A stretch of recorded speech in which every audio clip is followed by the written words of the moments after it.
সংক্ষেপে কেটে কেটে বলছি, কি ব্যাপার?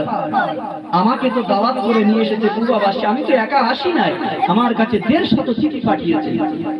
না, আপনাকে ইবনে জিয়াদ ধরে নিয়ে যেতে বলেছেন। আমার কি অন্যায়? আমি সব কিছু যেই ঘটনা প্রথম থেকে খুলে বললেন, গুরবিন ইয়াজিদ তিনি চিন্তা করলেন যে না, এর সঙ্গে তো খারাপ ব্যবহার করা হচ্ছে। হুসাইনকে ভালোবাসেন মনে মনে। হুসাইন, তুমি চিন্তা করো না, তুমি এক কাজ করো, আজ রাতের বেলা এই জায়গা থেকে তুমি চলে যাবে, আবার মক্কায় তুমি ফিরে যাবে। সারাদিন আমার সঙ্গে কথা বলতে থাকো, আমার সেনাবাহিনী না যেন বুঝতে পারলে তাহলে ইবনে জিয়াদের কাছে খবরটা পাঠিয়ে দেবে, হয়তো আমাকেই মেরে দেবে। তাই আমি চাই তুমি এখান থেকে চলে যাও। সারাদিন কথা বলা হলো, রাত হয়নি, সব সেনাবাহিনী শুয়ে পড়লো।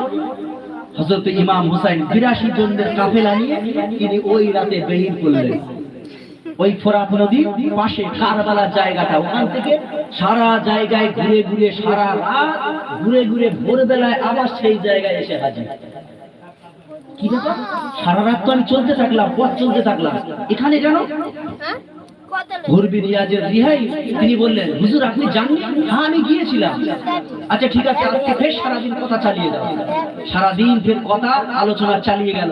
সেনাবাহিনীদের বললেন, সেনাবাহিনীরা শোনো, আমার আলোচনা এখনো শেষ হয়নি, যতক্ষণ না ফায়সালা হবে ততক্ষণ না আমরা অ্যাকশন নিতে পারবো না। তাই তিনি প্ল্যান করে কথা চালিয়ে 3 দিন অতিবাহিত হয়ে গেল। 4 দিনের মাথায় তিন রাত গেলে আবার ঘুরে ঘুরে ভোরবেলা ওখানে এসে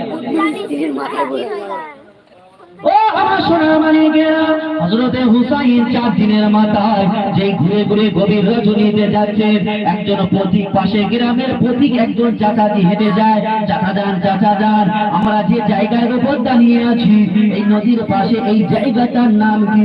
ওই চাচা যান বলেছিলেন, এই আগন্তুক ব্যক্তি শুনে রেখে দাও, এই জায়গাটার নাম হলো কারবালা।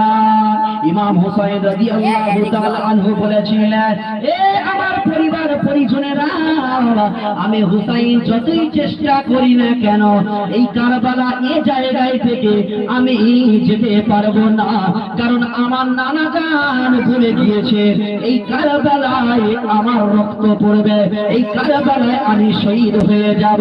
ও আমার সোনার মানিকেরা, আমি সংক্ষেপে কেটে কেটে আপনাদের বলছি, মেন পয়েন্ট গুলো তুলে ধরছি। ইমাম হুসাইন রাদিয়াল্লাহু তাআলা আনহু, এবার ওরা সবাই সেনাবাহিনী এসে হাজির হয়ে গেল। হুজুর বললেন, আমি কোনোদিন বায়াত গ্রহণ করব না, তবে তুমি যুদ্ধের জন্য প্রস্তুত হয়ে নাও। এমনি করে বাবা যুদ্ধের জন্য প্রস্তুত শুরু হয়ে যাবে। ওই সময় দেখা যায় মহরমের সাথে মহরম, ওই সময়তে ফোরাত নদীর পানিটা বন্ধ করে দেওয়া হলো। হুজুরকে পানি দেওয়া হলো না, পানির পিপাসায় ছটফট করে। হুজুরের কাউকে ৮২ জনের কাফেলাকে পানি দেওয়া হয় না। যুদ্ধ শুরু হয়ে যাবে। ২২,০০০ সেনা এসে হাজির। ২২,০০০ সেনা, ৪,০০০ সেনা শুধু ফোরাত নদীর তীরে দাঁড়িয়ে আছে, কেউ না যেন পানি পায়, সবাই পানি খেতে পারবে, ওই ৮২ জনা কেউ যেন পানি না পায়। ও আমার সোনার মানিকেরা, ইমাম হুসাইনের সঙ্গে যারা সাথী ছিল তারা সহ্য করে থাকতে পারলেন না, এক এক করে যুদ্ধে শহীদ হয়ে যাবে, এক এক করে যুদ্ধের ময়দানে ঝাঁপিয়ে পড়লো, এক এক করে মারা শুরু করে দিল। হযরতে আলী আকবর হুজুরের ছেলে তিনিও শহীদ হয়ে গেলেন। হযরতে ইমাম কাসিম ভাইয়ের ছেলে সেও শহীদ হয়ে গেল। আব্দুল্লাহ বিন হাসান ভাইয়ের ছেলে সেও শহীদ হয়ে গেল। হাতগুলো কেটে দেয়, মাথাগুলো কেটে দেয়। আব্বাস হুজুর ছুটে ছুটে আলী আকবরের ছোট্ট বাচ্চার জন্য পানি নিতে ফোরাত নদীর তীরে গেল। ওরা ইবনে আব্বাসকে মারা শুরু করে দিল। হুজুর ওই পাত্রটা নিয়ে পানি নেয়, পানি নিয়ে হাতে ধরলেন, ডান হাত কেটে দিলেন, হাতটা পরে মাটিতে ছটফট করছে, আবার হাত দিয়ে ওই পাত্রের পানিটা ধরলেন। আব্বাস হুজুর দুটো হাতটা কেটে দেয়। হুজুর আবার এইভাবে 2 হাতের এই সাইড দিয়ে দুজোড়া বাজু দিয়ে সুন্দর করে ধরে, আবার ওরা বাজুতে আঘাত করে। হুজুরের বাজু শরীরে আঘাত করার পর হুজুর আমার ওই পানির পাত্রটা নিজের দাঁত দিয়ে ধরে আমার আলী আসগারের জন্য পানি নিয়ে যাব।